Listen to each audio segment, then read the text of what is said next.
शुरू हो गया, वृद्धावस्था है, मुख सूखने लगा, आंतें सूखने लगी। पत्नी कहती मुझे आप ठीक नहीं लग रहे हैं, आपको देख करके अब ऐसा लगता है कि जैसे कोई रोग हो गया है क्या आपको? बोले मैं वृद्ध हो गया हूं ना। बोले वृद्ध तो हो गए वो तो पता, पर इतने ज्यादा आपसे चला भी नहीं जाता, आपसे बैठा भी नहीं जाता, आप कुछ बोल भी नहीं पाते, आप भोजन तो करते हैं ना समय से? बोले हाँ मैं सब पाता हूं, तुम चिंता मत करो। लेकिन वो रोज जाते ठाकुर जी को निवेदित करते, ठाकुर जी नहीं आते तो रात में सब गैयाओं को खिला देते। गुरु आज्ञा। जब अनेक दिन निकल गए, बस अब इनको लगा ही था कि अब मैं जीवित नहीं रहूंगा, मेरे प्राण चले जाएंगे। पत्नी भोजन लेकर के आई, अचेत अवस्था जैसी हो रही थी। पत्नी ने कहा मैं खिला दूं आपको। बोले नहीं नहीं रख जाओ, मैं खा लूंगा और तुम जाओ वापस। सामने सामग्री रखी है। और बंधुओं एक बात आपको बता दूं, महाभारत में ऐसा लिखा है, दुनिया में सब जीता जा सकता है लेकिन इसको नहीं जीता जा सकता। जीव कंट्रोल नहीं होती है।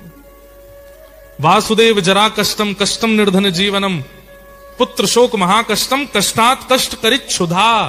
भूख लगी हो, भोजन सामने रखा हो और कोई व्यक्ति ना खावे, ऐसा हो नहीं सकता।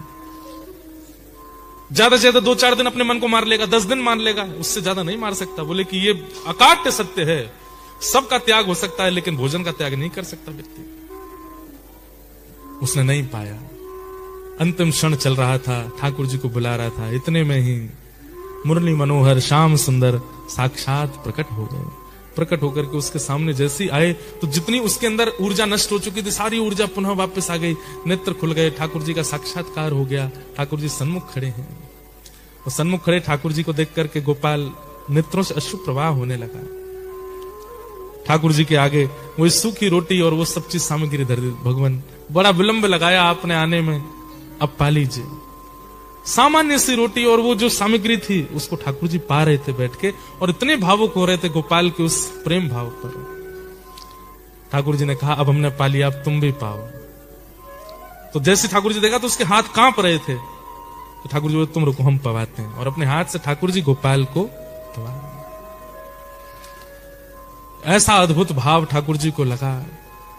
उसी समय ठाकुर जी ने आज्ञा कर दी, गोपाल अब तुम पृथ्वी पर मत रहो, चलो हमारे साथ। भगवान ने उसका हाथ पकड़ा, हृदय से लगाया और अपने संग नित्य लीला में उसको ले गए। केवल एक गुरु की सामान्य सी आज्ञा को सर्वोद्धार मान करके करने लगा गोपाल चरवाह, और ठाकुर जी प्रत्यक्ष प्रकट हो गए। जीवन की परिस्थितियां